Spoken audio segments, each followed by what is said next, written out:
So we've got the emergency exit in the background, and I suppose in a way that's quite apt. Now I don't know who's going to come through the emergency exit or come into the entrance. Look, it's a bit of a different video to normal. Huge thanks for joining me, Jade. Now, in terms of IT, you've had such an exciting time. Yeah, exciting month. Yeah. Normally, you don't hear too much. You don't hear, and I forgot all about the NHS, to be fair. That went out of my wavelength because right now my focus of attention is on BA, British Airways, and I hope those of you who wanted to fly away have flown away. And I read on Facebook a few people who did fly away. I'm not sure if it was with British Airways or not, but the suitcases got lost and so forth. So IT is vital. You know, it's hard to operate without proper IT infrastructure. And you know, to an IT, I don't want to call you a geek, so you'll probably tell me off. No. But to an IT professional, it's different to someone who organises events for investors, property investors, property developers. But all of us are mobile, or I say all of us, almost all of us are mobile. I don't know what the ratio is in terms of people using social media nowadays, but I'd imagine it's quite high, and I'd imagine it's fairly high as well, the amount of people who use social media on the go, mobile, rather than from the desktop. And talking about security, we were discussing, I think about a week ago. Yeah, in fact, it was a week ago. Yeah. And we were discussing the importance of what's the abbreviation? VPN. VPN, so, yeah. So that's so for all those. Firstly, thanks for having me. Oh, you're welcome. Yeah, and essentially what a VPN. So a little bit about myself actually. I'm an IT, dare I say, information security consultant. See, IT geek is a lot easier to say, a lot easier. Yeah, my colleagues are geeks. I'm the straight one. But we were talking about VPN and the mobility. So essentially, in terms of business or property, whatever aspect of property that you deal with, you'll typically find that a lot more people are more mobile. So whether that's to tap into their applications or to send a quick email or whatever it is.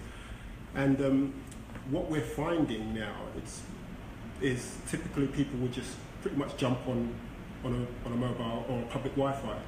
So, and what we were discussing was the fact that people essentially jump on public Wi-Fi without having what they call a virtual private network, a VPN. So, and what a VPN essentially is, think of it, if I use the analogy, dare I use the analogy of sex? Now, this will be exciting. Well, I think we should have changed the headline. Yeah, we could do that afterwards. You know, so I'm listening. Yeah, I have his attention, yeah.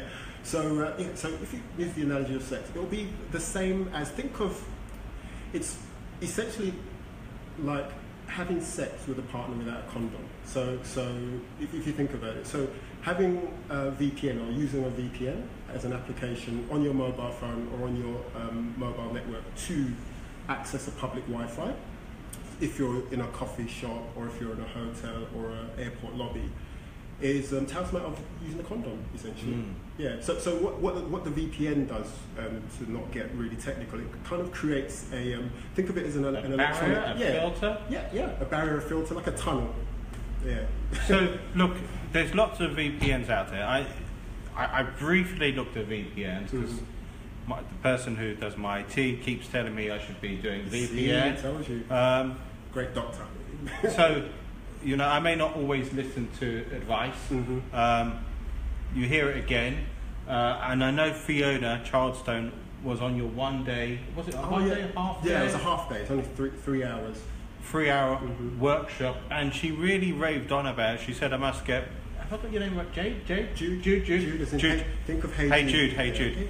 So she said, "I must get Jude to speak at Wandsworth." Well, you are speaking at Wandsworth pre-meet, so you know I don't know if this is the way meets are going to go. Where you know you have years ago there used to be pre-meets at property meets, where there were presentations, and then you had a main meet, which. Well, it's called a main meet, but you know, I don't know if it's going to be a sort of like a Facebook Live interaction. Then it goes into the real hardcore of the activity. I say the real hardcore of the activity, but if you get your IT right, that allows a much smoother run operation. And of course, we've seen with the likes of BA, NHS, they've had struggles, challenges. Now, of course, we're a lot smaller, or most of us are smaller. It's unlikely Richard Branson's on this Facebook Live today. Hi, Richard. Although if Richard is listening, or possibly one of his colleagues is listening to this interview, people are thinking, do we really need to go to this level of VPN? Do we need to really have this extra barrier, extra cost? There's enough of cost of running businesses. You've got the tax, you've got the accounts, you've got maybe even marketing, maybe you're using a social media platform like Buffer, which helps to distribute your posts. Look, there's lots of costs, and that's just a brief outlay of some of the costs. Yeah, sure. So, and thanks Fiona for giving us a great shout out. Really appreciate that. Interesting you say that. I would certainly suggest, essentially VPN only essentially if you're a mobile user, irrespective of how big or how small your company is. And I would say that certainly more recently it's become more accessible, because I've in my past I've worked for banks and for larger insurance companies, where if you're working from home, they would supply you with a proprietary or a VPN to access the IT system, so you could work from home. So if you're a mobile worker and you know that you're gonna you need to send any information while you're when I say mobile, that's either you're working from a coffee shop, working from a hotel. But we also discussed what was quite interesting, and I do spend some of my week, or certainly some of my month, in a work type hub environment.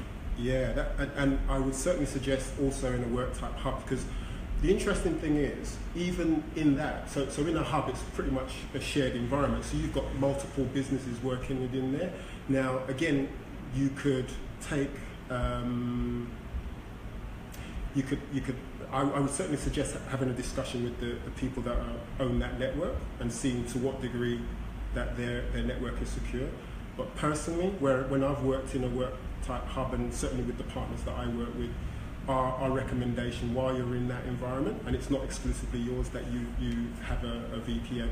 And one of the things that I wanted to mention really, and I know it's another outlay, it really depends on how much. And it's not a huge outlay. It's not a huge outlay. I suppose you could go for one of the more extreme cost-wise ones, which probably big businesses use more so. More so. But it's a cost per seat, so it's a cost per user. But one of the key things of messages I wanted to get across is really dependent on what your relationship with your information. So depending on how much you rely on or you value your customer, your client, and also the information, if you've got a number of employees, how much you value that. Because essentially when you're getting hacked, or that's essentially, so for all of us, we may be dismissive of information and thinking, it's nothing. But to somebody, if they get just even one or two pieces of information, they can create this persona, essentially create you so that they can take out a loan in your name, maybe some way hacking into your personal accounts, getting your bank details. In a way, we're talking about credit as well. Yeah, absolutely. And so investors may be looking or listening to this and thinking, and thank you, Tuksha, for coming in as well. Tuksha, I hope I've got your title right. It's hard enough with your title.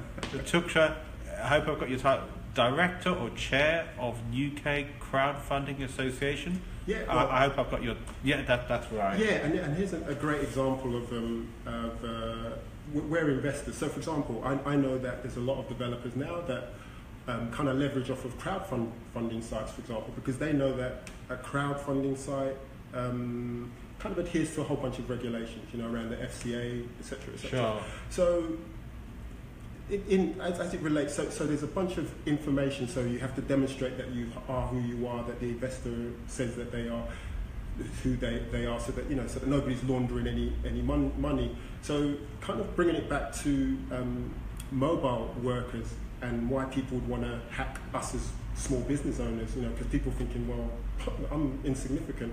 but there is a value for who we are, so that they can kind of use us to, get credit, or kind of essentially get credit. Look, on Facebook, we may lose people. We may also get people joining us as well. Look, there's no big secret about the VPN you use, or not really. Do you have to go onto your half-day workshop to find out, or can you? No, I mean, right. So there's no big secret, and in terms of what the VPN we use at the moment, or I use, is ExpressVPN. That's the one that I use at the moment. And so I can, EX. Yeah. So ExpressVPN. And there's other ones out there, like F-Secure, for example, is another great one. So in our workshop, F-Secure, yeah. So where our workshop differs, I mean, what we're finding is at the end of 3 hours, you will kind of get an understanding. In fact, you will get an action plan. Because what happens is, for example, when I'm consulting with clients, one of the things that people get is this overwhelm. They don't know where to start, and they don't know where things are. And when I say things, I'm talking about information. But when they get to our workshop, what we do is we kind of take them through, why cybersecurity is such a big deal, and all that kind of stuff. Again, which is public knowledge. So after terrorism, cybersecurity is the number 2 threat to the UK economy. So that's one of the big things. So once they kind of get to the end, we give them the how, but the most important thing is they have this action list of, shit, this is the stuff that I need to do. And it's more than just ensuring that you've got a VPN. There's a lot more. So like as I was saying, so for people that are mobile, that would be a priority. For people that are, let's say, office based, there'll be a different priority. And again, it's different types of office types as well that would determine, and also the number of what do you call it now? Employees that you have. So if it's just you one, so there would be an element of, actually, I don't really need to create a policy because I only have to tell myself. But if you have a number, then I would say the risk goes up exponentially because there's a number of people that you need to tell. And the number one cause of any cyber hacks just always comes down to the human. So it's you, me, we're the weakest link. Sure. Yeah. So look, we've briefly looked at cybersecurity. I never expected to be doing Facebook live on cybersecurity. You did say it was boring, but we did say sex, and you say hardcore a couple of times. So when people are playing back, you hear it. He did use the word hardcore. You did. Okay. So look, we haven't really looked at your property sourcing avenue as well. So you were at my event, I think, a few weeks ago, which James Scroggs spoke at. Right. And you've got involvement or investment into sourcing. That's one of your key activities. Yeah, that's right. So I, with my partner Bonnie. Hey Bonnie.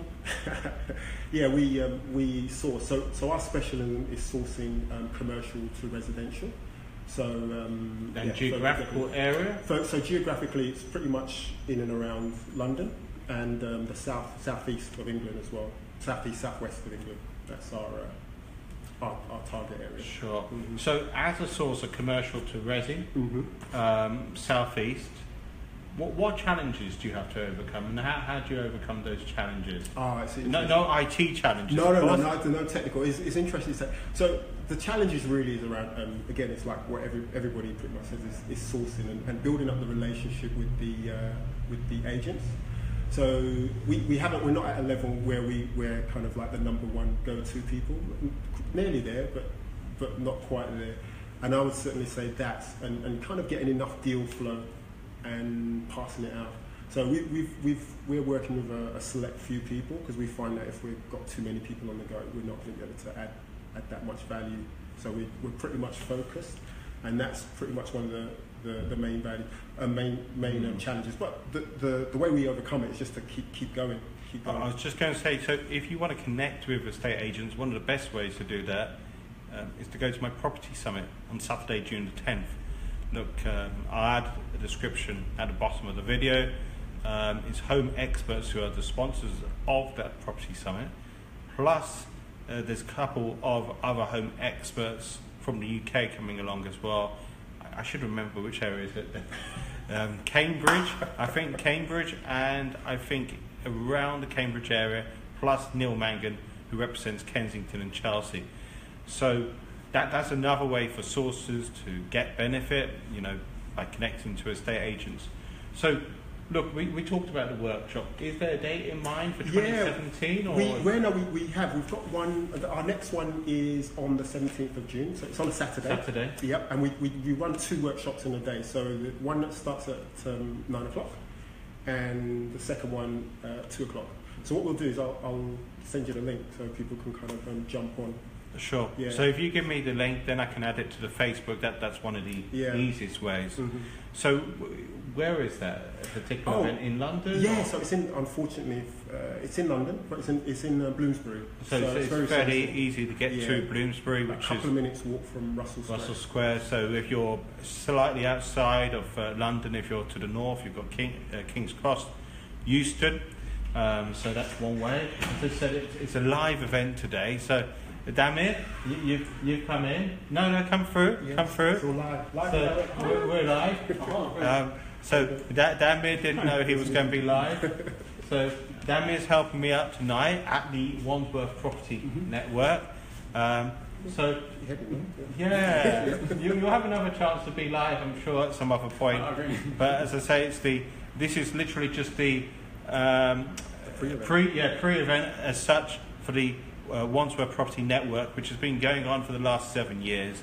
And to be fair, I've been lucky, particularly the likes of Nicholas Marshall recently, who, doesn't ask for anything, apart from a nice bottle of wine from Spain, possibly, the next time I'm in Spain, I will definitely get Nicholas a nice bottle of wine, so a good excuse to be in Spain, or on holiday. As I say, Wandsworth takes place on a monthly basis, normally on the 3rd Tuesday of the month. Tonight's not the 3rd Tuesday, I think it's the 4th Tuesday, or maybe even the 5th Tuesday.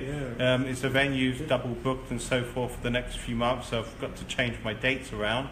So I've mentioned Wandsworth tonight, meet to the Alma. You've still got time to get here because this is the pre-meet, 7 p.m. It's focused on auctions, the likes of Piotr Rusinek. You've got Philip Arnold Auctioneers. Look, there's amazing people coming along. You've got Nicholas Marshall who's active in auctions as well.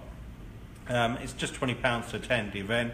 Well, I do have my annual membership as well, which is £220 for the year, which gets you all my meets, plus gets you my summit coming up, sponsored by Home Experts on Saturday, June the 10th. So do you want to add anything, Jude? Yeah, the only thing is anybody that's outside of London, if you want to connect with me, I'll also just put the details in there. So yeah, is there an easy email address? I'll give you the easy one. So it's Jude at Mule, as in the donkey, management.com. So Mule Management, that's MULE management.com. So huge thanks for joining me, Damir as well. Is this your first Facebook Live? Yeah, first Facebook Live. So as I say, huge thanks for joining myself. You can join me tomorrow. I'll be in Stoke, so going way outside of London. You've got a passport for that? Yeah, almost a passport. I have to for going by train. I'm literally going to a project in Stoke area. So huge thanks for joining myself. The project I'm going to is by Stefan Canavan. Strange surname, but. So Stefan is very, very active at the moment in terms of property development, and also his partner Anna Harper. So that's it for the moment. Huge thanks for joining myself. Wasn't the conversation I was expecting this afternoon. Thank you. Thanks, bye. Take care.